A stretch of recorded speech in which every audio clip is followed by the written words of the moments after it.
Feel good. This is a beautiful evening. It's truly mind-boggling, the innovation in this field that's gone on in this building. This is your car? Yeah. Sorry, bro. This is nobody's Accord, right? Is this yours? That's Olga. This is Olga's Accord? I'm light. I'm just chilling. Don't tell her. I'm taken aback by the technology advancements in there. I don't know, it's like when first man must have encountered another species that brought technology to build these unbelievable structure. It's similar to what's going on in Pat LaFrieda Meat Purveyors Corporation. Yo, it's fucking with me. You fucking with me. This is like being at Costco or at Restaurant Depot in the freezer.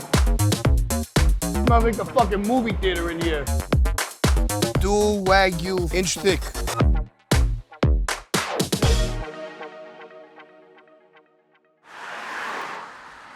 I used to get sent to buy Rothman Blue cigarettes down on Route 1 and 9 over here at some fucking regular random convenience store. I used to drive here and drive back.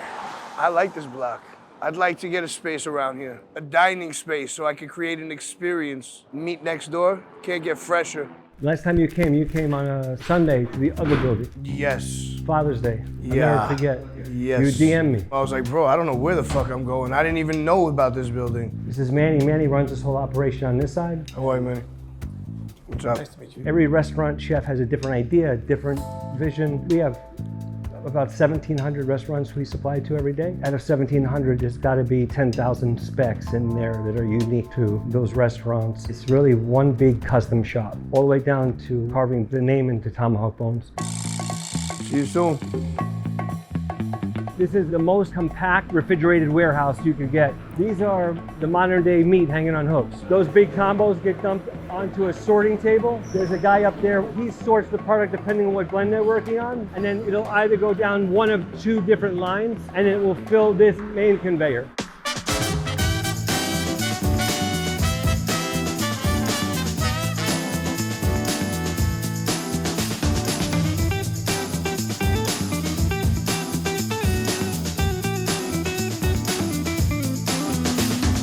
There are a number of different ways that we can form a burger. We can form it by setting it into a disc shape. It loads the burger like that, and then it turns at 1/4 of a turn, so it'll always stay round. I've made burgers myself where they turn football shape. This will never do that. You can see the texture of the burger is still in there. It just comes through this reducer, and then the guillotine just hits it. Unbelievable.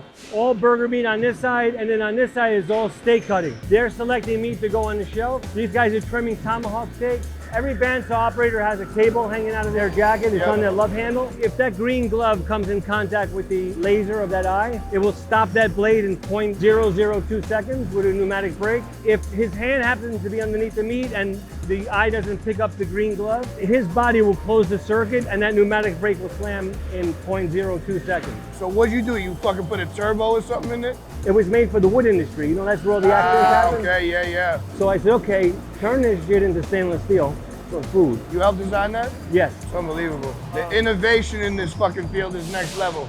Let me show you this laser cutter back here. It takes a laser and the laser runs over the meat to see the circumference of the meat, and then it knows how thick to cut it to make it the right ounce size. He's gonna take a short loin from the dry age room, trim it down, and then he's gonna run it in his machine. That red laser there is gonna take the circumference of it. Once this grabs onto it, it's gonna cut off the trim in the front. It's gonna cut porterhouse, whatever size he wants it to. Then T-bones a different size, and then we'll kick out the front whole. And then later when we get a label for that, we'll get it. It knows how thick to cut it depending on the circumference. We'll kick that forward. We'll take that chine bone off on the bandsaw, and then make New York strips out of it. That's a beauty. Gorgeous.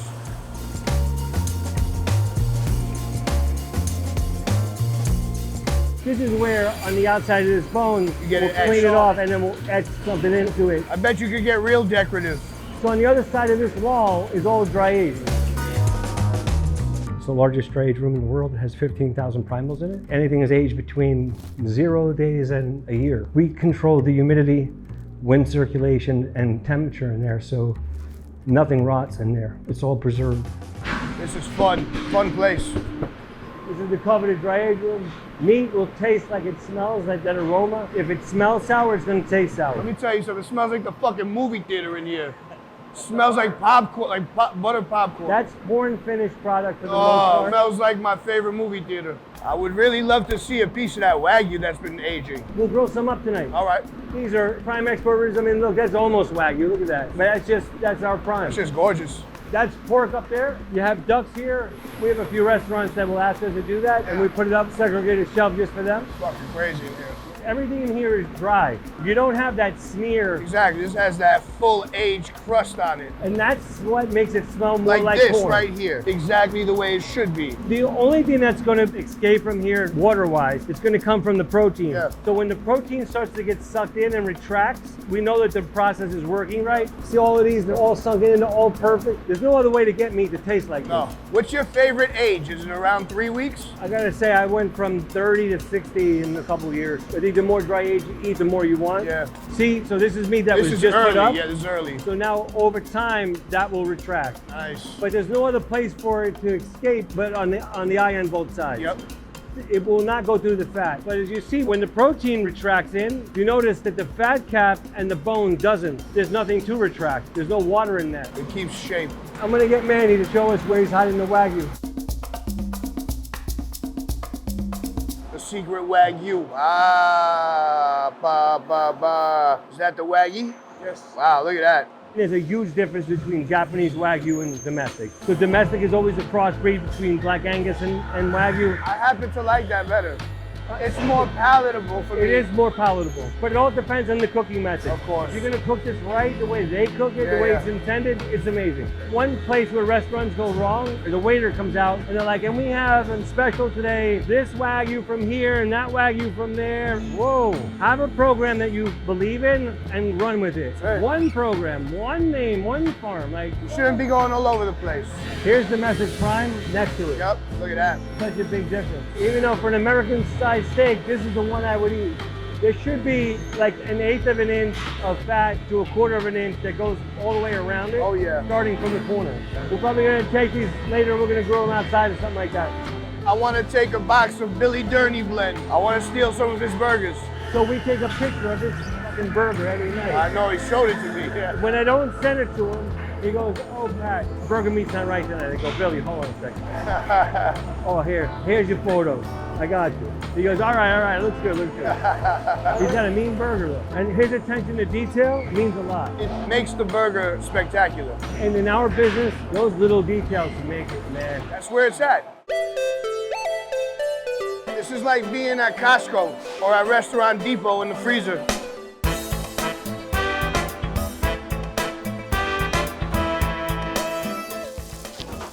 Ooh, look at that. That's a beauty. Thank you, sir.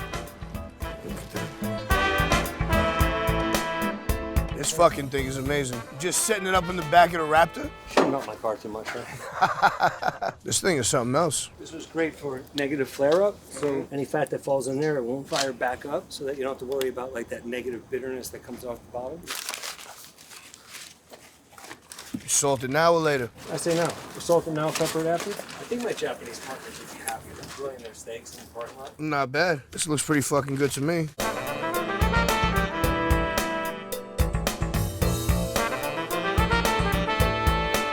Dual Wagyu fucking inch thick. Let's see how it goes. That's supposed to be a 1500 degrees up top. It's dancing already. That fat dancing.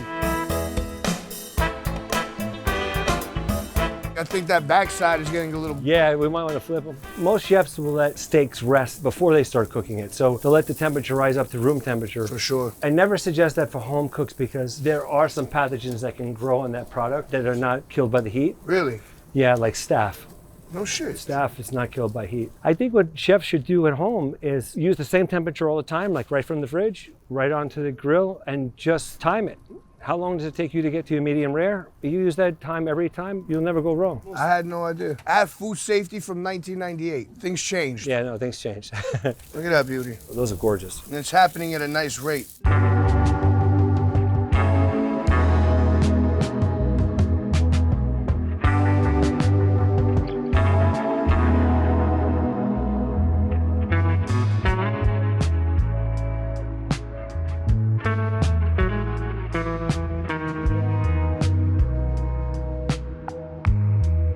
We We've been in business for over 100 years. We were in Manhattan for 95 and we moved to New Jersey in 2010. This building we built in 2020. My grandfather started the business. My dad, who's 78 now, he still works with us every morning. You like that? Those look beautiful. Right? Do you let the Wagyu rest as well? Yes. Yeah, right? Because we have a lot of fat in there. It's dancing around inside right now. It is. The temperature from the exterior is meeting the temperature of the interior. If you cut the steak, you stop that process and the steak's all over the place. It doesn't know which way to go. So you'll have... It doesn't finish actually. Right. What would you do? You could cut it in half first. Cut it half first, then yeah. across. And then go the other way.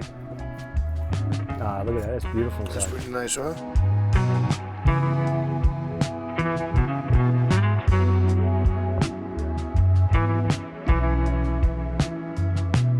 Look at how beautifully this is cooked. Not gonna lie, this is perfect. The salt and pepper in the back of a pickup truck in North Bergen.